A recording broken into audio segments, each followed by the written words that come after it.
Hi all, myself Srijesh from Nilit Calicut. I'll be explaining to you how we can program an FPGA using Xilinx Vivado tools. Initially, we will see how we can download a bitstream onto a Xilinx FPGA, and then we will see how to make a MCS file, that is a flash file, and program the flash. So, because in the microprocessor challenge, you are required to download the MCS file onto the flash and then configure the FPGA from the flash. And then you can put your embedded applications on top of that and run the embedded applications. Okay. Either whether it is a Shakti MCS or Vega MCS. So I'll just share my screen. Okay, I'll share my Vivado screen. Okay, fine. I hope you are all seeing this. So first thing is to create a project. Okay, that's very simple. It's guided GUI thing. So you can put the name of the counter as project 2 and then I'm putting it as an RT counter. Okay, next. So it's an RTL project. So you are adding your RTL. Okay, add the RTL, add files. So if you have some files, counter files, so you open that and I'll just explain that what it is and go next. Now here is the constraints. What are constraints? Constraints are basically the input output uh, combinations, like input output, what do you call it? Constraints which you put on the FPGA. That means you want to connect your input port to which pin of the FPGA and output to the which LED or which port of the FPGA. So you just create a file. I can name it as my pins or pins. Okay, go next. Now here, this is the important feature or it's an important tab in which you select your board. Okay, you select RTX 7 if you know. So we are using an RT A7 35T FPGA. So you can take that. Okay, package if you know it is CSG2324. Okay. That's a 35T. This is the only FPGA which will be listed out. Next, you can finish. Okay.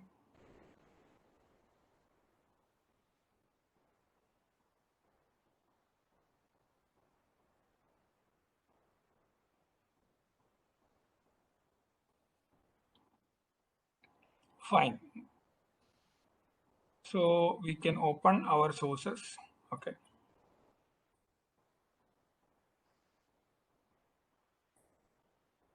Open the sources. So you'll see a counter file. So you have clock, reset, count. Input are clock and reset. Output is reg. And we have used some temporary variable too, because here the clock is 100 megahertz. Okay, 100 megahertz, which will be very difficult for you to see because we have a persistence of vision and for the eyes. So want to reduce the clock, that is division is done here. Okay, it's a simple clock circuit. Okay, fine. Now that is this. Next thing to do is just to run the simulations if required and then run synthesis. Okay, run synthesis, save file and run synthesis.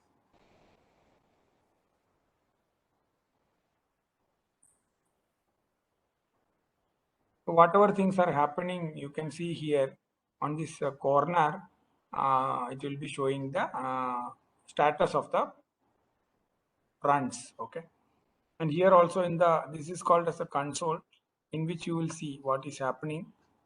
Okay, instant runs, what is happening now, synthesis is running. Okay,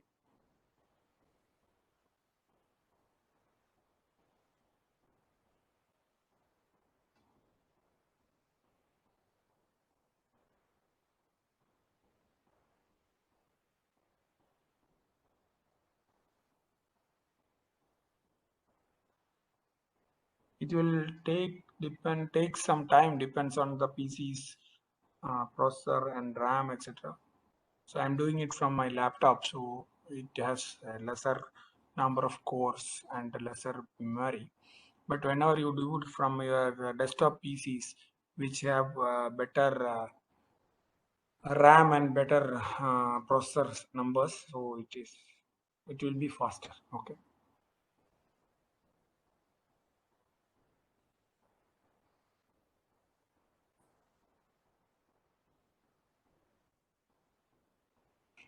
Okay. Now our synthesis is over. We can run implementation. Okay.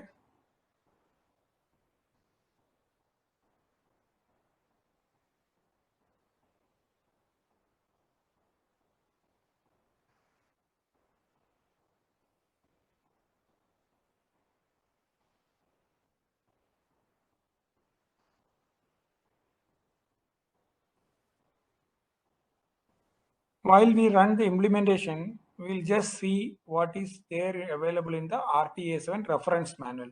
So this is the document which is used to program this particular board from Digiland. Okay, so these are the features of the board. It has all the important peripherals and other things. So it contains some LEDs, some dip switches, okay, some mode switches to program, etc. So we'll see how we are going ahead with that. So we are using a counter. So we want is a clock. Okay. So this is a programming switch. If you want to program the SPI flash, you have to put a jumper on 2 pins of JP1. And if you want to use JTAG programming mode, it should be open. Like that, all important information is available in this particular user guide. Okay. So here we can see this is one of the important diagram which shows the LEDs and dip switches names. So here you can see we are using these 4 LEDs H5, J5, T9 and T10, and we will use A8 as our reset switch. And where we will go for clock, it should have an internal clock oscillator. We will find that. Okay, we'll find that particular thing. Okay, so if you search also, you will get clock. Okay, it has 5 clock management tiles, CMTs. Okay, we'll see where the clock comes. Okay, yeah, it has 7 oscillators. Like A7 has a single 100 megahertz crystal oscillator connected to E3 pin. Okay, with bank is 35. So we'll use that for the SDC and go back to what you call our Vivado and give these values to the STC, and then we will go ahead with the implementation again. Okay.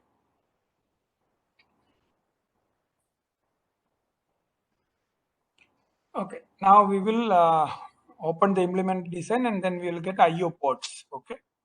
IO ports. So we'll make it little bigger one so that you have a better view of this. So here, as we have seen, we have to give the numbers to the pins. We have 4 output ports and 2 input ports. Clock, as we have seen, it is E3. Okay, E3. You can give E3. Okay, and the what is the input output standard? So looking into the board user manual, we have found it is LV CMOS 33, 3.3. It is connected to a 3.3 volt bank. Okay, and reset pin is A8. Okay, give that. And now you'll see the what are the inputs to the LEDs count. In just searching the RTA5 A7 user manual, okay, and try to get the LED numbers. It is H5J5, okay, H5, okay, J5,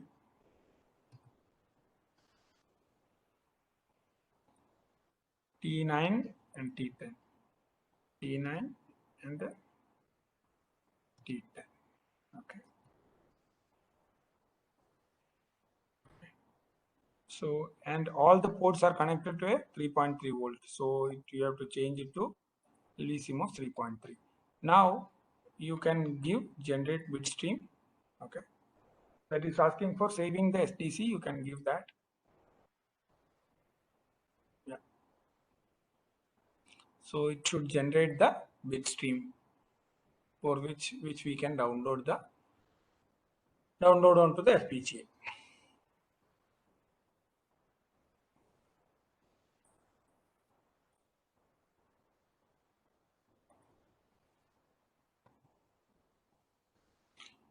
And now you can see it is just writing the bit stream. Okay. Now what is the next step is open hardware manager. Okay.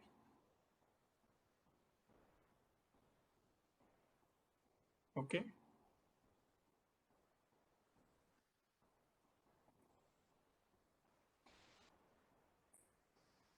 Okay.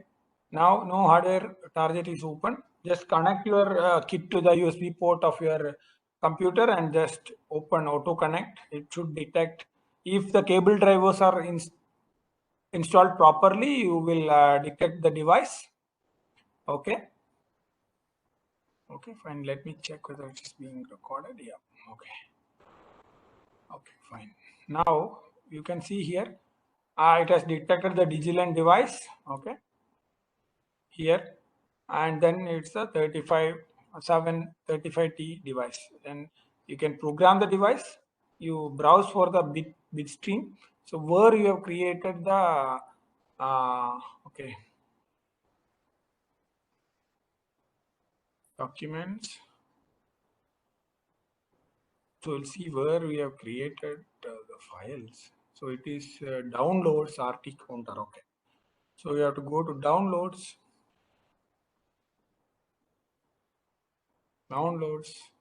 RT counter project 2. Okay. Inside which we have runs, inside which implementation 1, you find a counter.bit file. Okay. It's created at today. Okay. It's time you check it because it may be a wrong file. Just download it, program the device. That is done. Now you can see the board working.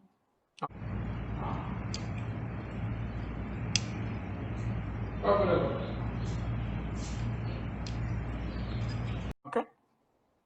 And you can see when I give the switch, it is resetting also. Okay. So that is one step. Now we'll see how we can program with MCS. Right click here, you have a tools option to create a memory configuration file. Go to memory configuration file. Okay. Memory part you can select. Go to this one. The memory part is Spanischen for this particular board, and density is 128. Okay. Type is SPI flash, and you get this flash. Okay. First one you have to select. Okay.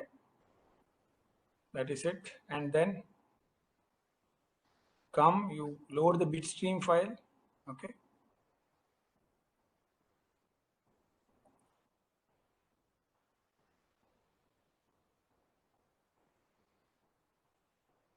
It is happening some issues.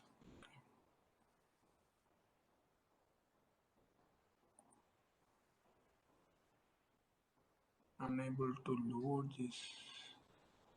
What has happened to that? Just reduce its size. Okay.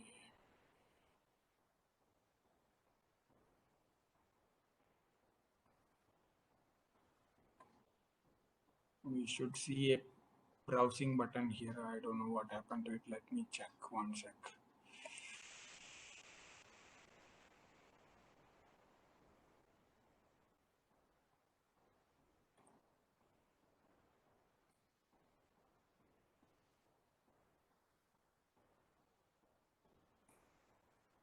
Cancel this. It's memory configuration file.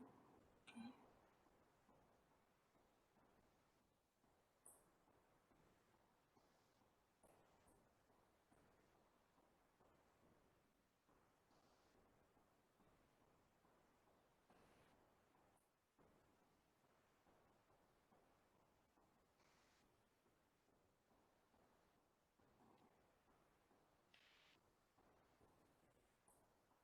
So yeah, I will continue this. It was my screen resolution issue. Now you selected the correct flash and then you give a file name. Okay, then load bitstream. You go here. It should give a plus button. Okay, you can choose the bit file which we have created just now. Okay, downloads, RT counter, project 2, runs, implementation, and counter bit. Okay, then you just give okay. So it will be writing a MCS file and yeah, generate memory configuration file successfully. Okay. Now we can program it. How we can program? Right click, add a configuration memory device. Okay, same process here. You change manufacturer. I think there is a change in the user guide. It is mentioning as micron, but actually when you try to do a micron, it is not working. So we changed it to this particular manufacturer, and density is 128 and type is BPI, and you get this flash which we have already made the MCS file. Just select that. Okay, then it will ask whether I want to program it or not. Yes, we want to program it. You select the configuration memory, go to that particular folder. Okay, implementation, and give MCS file if it is being created. Okay.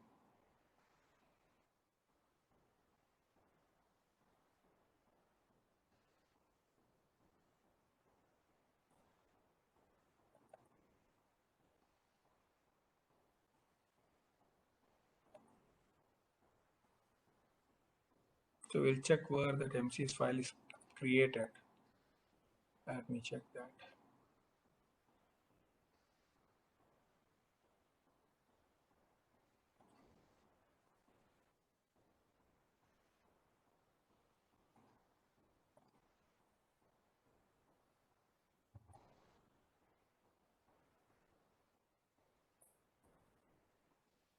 Okay, now we'll see where the configuration file is. It is the counter MCS file. Okay, take that. Okay, and then just give OK. So it will program the device.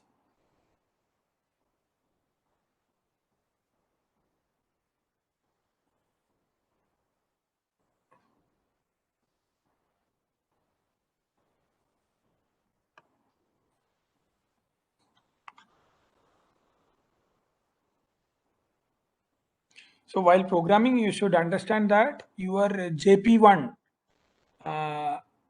is either removed, jumper is removed at JP1. Jumper removed means it will be JTAG, and jumper inserted means it will be the SPI mode. That is flash mode. Okay. So it is writing.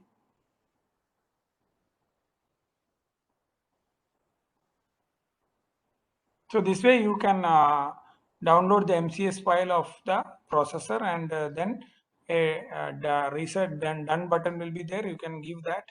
Then your FPGA will be loaded from the flash, and you can use this as a permanent thing, because FPGA is volatile, and whenever the power is lost, it will be erased. But if you put the MCS in the flash, you can even after the power loss, like even if you remove the power, whenever you power on from the flash, it will boot the FPGA.